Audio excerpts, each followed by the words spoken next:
గారు కానీ మన రాష్ట్రం మీద ముందు ఎప్పుడైనా పెట్టారా?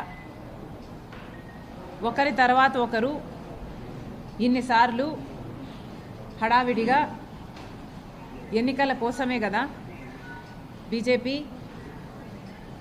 ప్రయత్నాలన్నీ. అంటే ఆంధ్ర రాష్ట్ర ప్రజలను మీరు మనుషుల్లా చూడట్లేదు, ఓట్లేసే యంత్రాలుగా చూస్తున్నారు అని మీరే చెప్పకనే చెప్తున్నారు.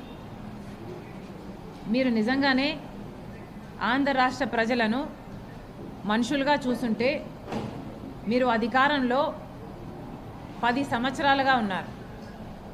మరి 10 సంవత్సరాలలో ఆంధ్ర రాష్ట్రానికి చెందిన విభజన హామీలలో ఒక్కటైనా ఈ 10 సంవత్సరాలలో మీరు నెరవేర్చారా? 10 సంవత్సరాలుగా ఆంధ్ర రాష్ట్రాన్ని, ఆంధ్ర రాష్ట్ర ప్రజలను తీవ్రంగా అవమానించి వెన్నుపోటు తర్వాత వెన్నుపోటు, సంవత్సరం తర్వాత సంవత్సరం ఇలా ప్రతిసారి ఆంధ్ర రాష్ట్ర ప్రజలను అవమానించడమే తప్ప ఏ ఒక్క రోజైనా ఆంధ్ర రాష్ట్రానికి మీ గౌరవం ఇచ్చారా? లేకపోతే ఈ ప్రజలకు మీరు విలువ ఇచ్చారా? ఇప్పుడు కేవలం ఎన్నికలు వచ్చాయి కాబట్టి ఇంత హుటాహుటిన, ఇంత హడావిడిగా ఒకరి తర్వాత ఒకరు, అది కూడా ఇన్ని సందర్భాలలో వచ్చిపోతున్నారు. నిజంగా మోడీ గారిని అడుగుతున్నాము, అసలు మీ అంత దిగజారుడు రాజకీయాలు ఇక ఏ ఇతర జాతీయ పార్టీకైనా అసలు సాధ్యం కూడా కాదు. మీకు ఎంత తెలివి కాకపోతే మోడీ గారు ఒక పక్కేమో తెలుగుదేశం పార్టీతో బహిరంగంగానే పొత్తు పెట్టుకున్నారు, ఇంకో పక్కేమో జగన్మోహన్ రెడ్డి గారితో అక్రమ పొత్తు అలాగే కొనసాగుతుంది.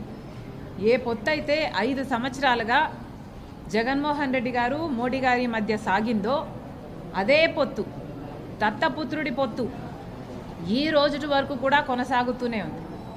5 సంవత్సరాలుగా జగన్మోహన్ రెడ్డి గారు మోడీ గారి వారసుడిగా, మోడీ దత్తపుత్రుడిగా, మోడీ ఏది కోరితే అది, ఎప్పుడు కోరితే అది, అప్పుడు ఏది కాదనకుండా ప్రతి బిల్లులో సహాయం చేశారు. ఆఖరికి మన గంగవరం పోర్టుని అదానికి ఇచ్చారు మోడీ మనుషులకి. ఆఖరికి ఏ రిలయన్స్ అయితే రాజశేఖర్ రెడ్డి గారి మరణం వెనకాల వాళ్ళ హస్తం ఉంది అన్నారో వాళ్ళనే పిలిచి రాజ్యసభ కూడా ఇచ్చారు. మరి నిజంగానే జగన్మోహన్ రెడ్డి గారు మోడీ వారసుడని, మోడీ దత్తపుత్రుడని మళ్ళీ మళ్ళీ రుజువు చేసుకున్నాడు ఈ 5 సంవత్సరాలలో. ఇప్పుడు మోడీ గారు చంద్రబాబు గారితో పొత్తు పెట్టుకొని, చంద్రబాబు గారితో పొత్తు ఉంది మాకు అని చెప్తూ, జగన్మోహన్ రెడ్డి గారితో ఏ పొత్తు లేదన్నట్టుగా. Do you want me to stop? Jaganmohan Reddy గారితో ఏ పొత్తు లేదన్నట్టుగా ఇప్పుడు జగన్మోహన్ రెడ్డి గారిని దూషిస్తున్నారు. కేవలం మైనారిటీ ఓట్ బ్యాంకు కోసం ఈ తిప్పలన్నీ. అంటే Hindu vote bank, BJP vote bank, Telugu Desam vote bank ఇంటాక్ట్గా చంద్రబాబు పొత్తుతో ఉండాలి, మిగతా మైనారిటీ ఓట్ బ్యాంక్ అంతా జగన్మోహన్ రెడ్డి గారు పోయినసారిలాగా గార్నర్ చేసుకోగలిగితే ఈ ఓట్ బ్యాంకు ఆ ఓట్ బ్యాంకు రెండు కలిపితే మళ్ళీ మోడీకే బెనిఫిట్ అవ్వాలి అన్నది మోడీ గారి స్ట్రాటజీ. ఆంధ్ర రాష్ట్ర ప్రజలేం పిచ్చోళ్ళు కాదు మోడీ గారు. ఆంధ్ర రాష్ట్ర ప్రజల గుండె చప్పుడు ఒకసారి వినండి. మోడీ గారి మన్ కీ బాత్, మోడీ గారికి చాలా అలవాటిది. మోడీ గారికి ఇలా చెప్తే ఆయనకు అర్థమవుతుందేమో అనిపించింది మాకు. మోడీ గారి మన్ కీ బాత్, ఆంధ్ర రాష్ట్రుల మన్ కీ బాత్ కూడా ఒకసారి మోడీ గారి చెవున పడితే బాగుంటుంది.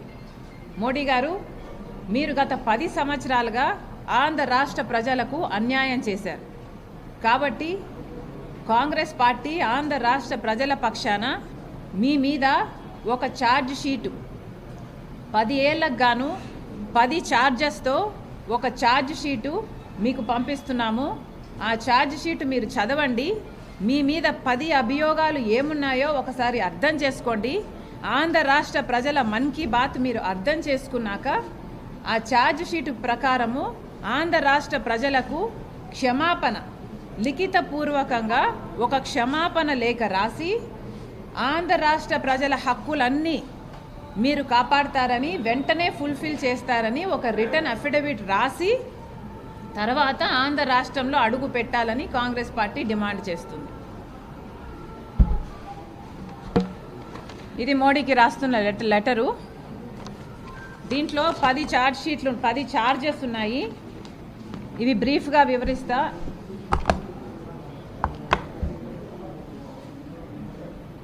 ఛార్జ్ నెంబర్ 1, మోడీ గారు ప్రత్యేక హోదా ఆంధ్ర రాష్ట్ర ప్రజల హక్కు అని 10 సంవత్సరాల క్రితము తిరుపతికి వచ్చి 10 సంవత్సరాల ప్రత్యేక హోదా ఇస్తామన్నారు. అప్పుడు మోడీ గారు చంద్రబాబు గారితో పొత్తు పెట్టుకుంటే చంద్రబాబు గారు మాకు 15 ఏళ్ళు కావాలి అంటే మోడీ గారు తిరుపతి సాక్షిగా ఆంధ్ర రాష్ట్ర ప్రజలందరికీ మాటిచ్చారు 10 సంవత్సరాల ప్రత్యేక హోదా అని. మరి అధికారంలోకి వచ్చాక 10 సంవత్సరాలు అయింది ఈ రోజుటికి. 10 సంవత్సరాల కిందట చెప్పిన మాట ఈ రోజుటి వరకు మోడీ గారు నిలబెట్టుకోలేదు. అందుకు గాను మోడీ గారు ఆంధ్ర రాష్ట్ర ప్రజలకు లిఖితపూర్వకంగా క్షమాపణ చెప్పాలి.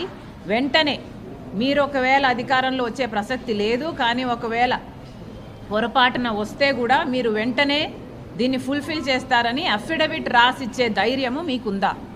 అలాగే పోలవరం ప్రాజెక్టు చంద్రబాబు గారు అయితేనేమి జగన్మోహన్ రెడ్డి గారు అయితేనేమి ఒకరు టెండరింగ్ అని ఒకరు రివర్స్ టెండరింగ్ అని ఆంధ్ర రాష్ట్ర ప్రజలకు అన్యాయమే చేశారు తప్పితే ఇంతవరకు కూడా పోలవరం ప్రాజెక్టులో ఖర్చు పెట్టిన 15,000 కోట్ల రూపాయలు ఏమైంది? బూడిదలో పోసిన పన్నీర్ అయిందా? ఏమైంది? దాని మీద ఒక ఎంక్వైరీ లేదు. ఎందుకు ఖర్చు పెట్టారు? అసలు ఏం జరుగుతుంది పోలవరం ప్రాజెక్టులో? మీరు ఎందుకు దానికి జాతీయ హోదా ఇవ్వటం లేదు? ఎందుకు ఆ ప్రాజెక్టు కట్టడం లేదు? మోడీ గారు ఆంధ్ర రాష్ట్ర ప్రజలకు సమాధానం చెప్పాలి. లిఖితపూర్వకంగా పోలవరం ప్రాజెక్టు కట్టనందుకు మీరు క్షమాపణ చెప్పి అది వెంటనే టేకప్ చేస్తామని అఫిడవిట్ మీరు సంతకం చేసి ఇవ్వగలరా? రాజధానికి మోడీ గారు 10 సంవత్సరాల క్రితం వచ్చి భూమి పూజ చేశారు. అమరావతి రాజధాని అవుతుంది అని చెప్పారు. ఢిల్లీని తలపిస్తాము అన్నారు. ఇక చంద్రబాబు గారు అయితే సింగపూర్ అన్నారు. సరే, కనీసము ఒక్క పర్మనెంట్ బిల్డింగ్ అయినా కట్టారా? 10 సంవత్సరాలుగా 2 ప్రభుత్వాలు మారితే ఇద్దరూ మీకు తొత్తులైతే ఇద్దరూ మీకు పొత్తులు పెట్టుకునే వాళ్ళే అయితే ఒకరు సక్రమంగా పెట్టుకున్నా ఒకరు అక్రమంగా పెట్టుకున్నా ఇద్దరూ మీ వాళ్ళే అయినప్పుడు మాకు రాజధాని లేదు అన్న ఇంగితము మీకు ఇంతవరకు ఎందుకు మీ నోటీస్లోకి రాలేదు? మాకు రాజధాని కూడా లేదు. మీకు న్యూఢిల్లీ ఉంది, మిగతా అన్ని రాష్ట్రాలకు అన్ని రాజధానీలు ఉన్నాయి. మరి మాకేముందండి? మాకు ఏది మిగల్చలేదు కదా. మరి కనీస బాధ్యత కాదా మీకు? మోడీ గారికి ఒక రాజధాని అన్నా మనకు కట్టడము